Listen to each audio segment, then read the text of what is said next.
Ayan na po, i-boil na sa kumukulo na tubig. Saka isit aside na naman. Ayan. Ito na yung buong manok. Ayan. Parang Pilipino ano din. Ito. Malaki yung ano ko. Parang wat-wat. Wat-wat in Igbo.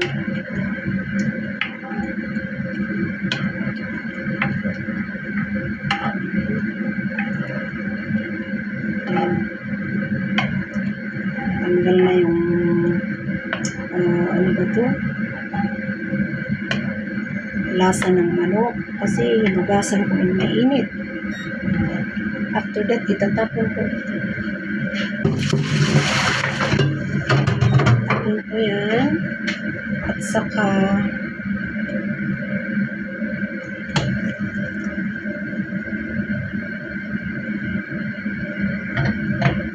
ano po, ilipat ko na po sa